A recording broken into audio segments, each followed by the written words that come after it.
ಹಾಸನ ಸಂಸದ ಪ್ರಜ್ವಲ್ ರೇವಣ್ಣ 34 ದಿನಗಳ ಕಳ್ಳಾಟಕ್ಕೆ ಇವತ್ತು ತೆರೆ ಬೀಳ್ತಾ ಇದೆ. ಜರ್ಮನಿಯ ಮ್ಯೂನಿಕ್ನಿಂದ ಬೆಂಗಳೂರಿಗೆ ಇವತ್ತು ಮಧ್ಯರಾತ್ರಿ ಬಂದಿಳಿತಾ ಇದ್ದಾರೆ ಪ್ರಜ್ವಲ್ ರೇವಣ್ಣ.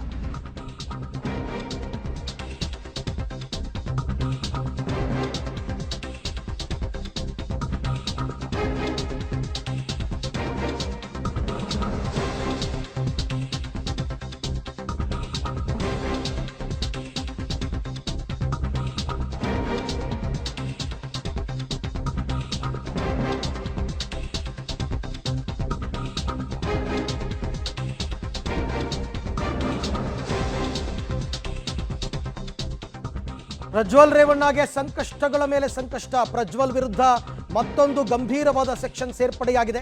376 ಆಲ್ರೆಡಿ ಇತ್ತು ಅತ್ಯಾಚಾರ. ಇದರ ಜೊತೆಗೆ ಐಟಿ ಆಕ್ಟ್ 66E ಮಹಿಳೆಯರ ಖಾಸಗಿ ದೃಶ್ಯ ಮೊಬೈಲ್ನಲ್ಲಿ ಸೆರೆ ಹಿಡಿದಿರುವಂತಹ ಆರೋಪ.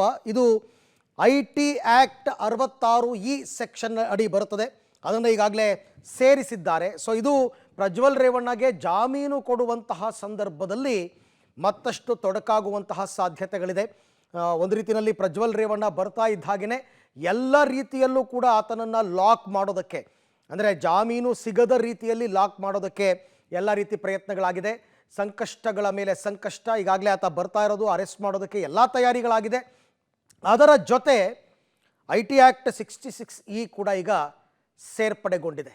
ಮತ್ತಷ್ಟು ಕಠಿಣವಾಗ್ತಾ ಹೋಗುತ್ತೆ ಜಾಮೀನು ಸಿಗೋದು. ಮತ್ತೊಂದು ಗಂಭೀರವಾದ ಸೆಕ್ಷನ್ ಇದು.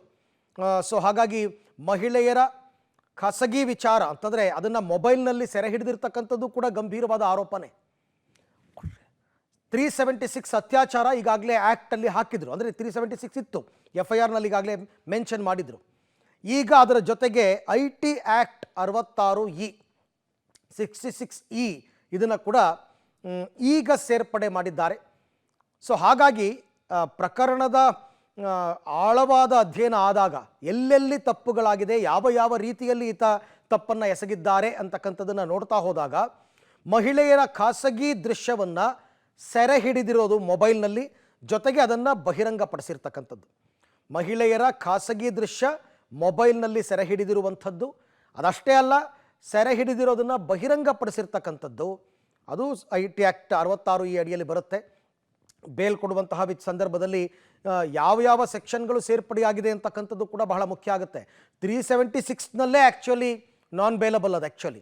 ಅದರ ಜೊತೆಗೆ ಈಗ ಐಟಿ ಆಕ್ಟ್ ಕೂಡ ಸೇರ್ಪಡೆಯಾಗಿದೆ. ಈ ಬಗ್ಗೆ ಮತ್ತಷ್ಟು ಮಾಹಿತಿ ನನ್ನ ಕೊಲೀಗ್ ಮುರಳೀಧರ್ ಅವರಿಂದ ಪಡಿತಾ ಹೋಗೋಣ. ಮುರಳಿ, ಈಗ ಇದು ಸೇರ್ಪಡೆ ಆಗಿರತಕ್ಕಂಥದ್ರ ಔಚಿತ್ಯ ಏನು ಅಂತ? ಖಂಡಿತವಾಗಿಯೂ ಅರವಿಂದ್, ಯಾಕಂದರೆ ಪ್ರಮುಖವಾಗಿ ಈ ಪ್ರಕರಣದಲ್ಲಿ ಏನು ಪ್ರಜ್ವಲ್ ರೇವಣ್ಣ ಸಾಕಷ್ಟು ದೊಡ್ಡ ಮಟ್ಟದ ಸಂಕಷ್ಟವನ್ನು ಎದುರಿಸ್ತಾರೆ ಅಂತ. ಯಾಕಂದರೆ ಪ್ರಜ್ವಲ್ ರೇವಣ್ಣ ವಿರುದ್ಧ ಈಗಾಗಲೇ 3 ಅತ್ಯಾಚಾರ ಪ್ರಕರಣಗಳು ದಾಖಲಾಗಿದ್ದಾವೆ. ಅದರ ಜೊತೆಗೆ ಇನ್ನೊಂದು ಸೆಕ್ಷನ್ ಕೂಡ ಈಗ SIT ಅಧಿಕಾರಿಗಳು ಆಡನ ಮಾಡಿರುವಂಥದ್ದು ಕೋರ್ಟ್ನ ಅನುಮತಿಯನ್ನು ಪಡ್ಕೊಂಡು.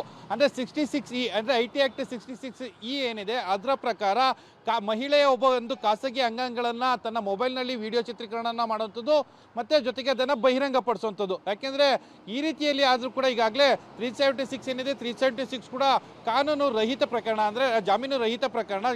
ಜಾಮೀನು ರಹಿತ ಪ್ರಕರಣ ಅಂದರೆ ನಾನ್ ಬೇಲಬಲ್ ಅಫೆನ್ಸ್ ಆಗಿರುವಂಥದ್ದು. ಅದರ ಜೊತೆಗೆ ಬೇಲ್ ಮ್ಯಾಟರ್ ಬಂದ ಸಂದರ್ಭದಲ್ಲಿ ಇದನ್ನು ಕೂಡ ಇಂಪ್ಲಿಮೆಂಟ್ ಮಾಡುವಂಥದ್ದು, ಜೊತೆಗೆ ಇದರ ಮೇಲೆ ಕೂಡ ವಾದವನ್ನು ಮಾಡಲಿಕ್ಕೆ SIT ಅಧಿಕಾರಿಗಳಿಗೆ ಮತ್ತು SIT ಪರ SPP ಅವರಿಗೆ ಒಂದು ಅವಕಾಶಗಳಿರ್ತವೆ. ಈ ಅವಕಾಶಗಳನ್ನು ಸದುಪಯೋಗ ಪಡಿಸ್ಕೊಳ್ಳೋದಕ್ಕೋಸ್ಕರ ಈಗ ಕೋರ್ಟ್ ಅನುಮತಿಯನ್ನು ಪಡೆದುಕೊಂಡು ಈ ಸೆಕ್ಷನನ್ನು ಆ್ಯಡನ್ನು ಮಾಡಿರುವಂಥದ್ದು. ಇದು ಮಾಡೋ ಹಿನ್ನೆಲೆಯಲ್ಲಿ, ಯಾಕೆಂದರೆ ಮಹಿಳೆಯ ಮೇಲೆ ಅತ್ಯಾಚಾರ ಎಷ್ಟು ದೊಡ್ಡ ಅಪರಾಧವೋ ಅದೇ ರೀತಿಯಲ್ಲಿ ಆಕೆಯ ಖಾಸಗಿ ಅಂಗಗಳನ್ನು ಚಿತ್ರೀಕರಣ ಮಾಡುವಂಥದ್ದು, ಜೊತೆಗೆ ಅದನ್ನು ವೈರಲ್ ಮಾಡುವಂಥದ್ದು, ಜೊತೆಗೆ ಅದನ್ನು ಬಹಿರಂಗಪಡಿಸುವಂಥದ್ದು, ಇದೆಲ್ಲ ಕೂಡ ದೊಡ್ಡ ಮಟ್ಟದ ಅಪರಾಧ ಅಂತ ಹೇಳಿ ಈಗ ಆ ಸೆಕ್ಷನನ್ನು ಸೇರಿಸಿದ್ದಾರೆ. ಮುಂದೆ ಯಾವತ್ತಾರು ನಿರೀಕ್ಷಣಾ ಜಾಮೀನು ಅಥವಾ ಜಾಮೀನು ಅರ್ಜಿ ವಿಚಾರಣೆ ಅಥವಾ ಮುಂದೊಂದು ದಿನ ಪ್ರಕರಣದ ಏನೋ ಟ್ರಯಲ್ ಅಂತಲೇ ಹೇಳ್ತಾರೆ, ಟ್ರಯಲ್ ನಡೆಯೋ ಸಂದರ್ಭದಲ್ಲಿ ಈ ಸೆಕ್ಷನ್ ಏನಿದೆ ಈ ಸೆಕ್ಷನ್ ಕೂಡ ತುಂಬ ಸ್ಟ್ರಾಂಗ್ ಆಗುವಂಥದ್ದು. ಆ ಹಿನ್ನೆಲೆಯಲ್ಲಿ ಪ್ರಜ್ವಲ್ ರೇವಣ್ಣಗೆ ಇದು ಕೂಡ ಒಂದು ದೊಡ್ಡ ಮಟ್ಟದ ಸಂಕಷ್ಟವನ್ನು ತಂದೊಡ್ಡುವಂಥ ಸಾಧ್ಯತೆಗಳು ಹೆಚ್ಚಾಗಿರುವಂಥದ್ದು. ಅರವಿಂದ್, ಓಕೆ, ಹಾಗೆ ಸಂಪರ್ಕದಲ್ಲಿ ಮುರಳಿ, ನಿಮ್ಮ ಜೊತೆ ಮತ್ತೆ ನಾನು ಮಾತನಾಡ್ತೀನಿ. ಒಟ್ಟಾರೆ ನಾನು ಯಾವಾಗಲೂ ಹೇಳ್ತಾ ಇರ್ತೀನಿ, ಕಾನೂನಿನ ಕುಣಿಕೆ ದಿನ ಕಳೆದಂತೆ ಬಿಗಿಯಾಗ್ತಾ ಇದೆ.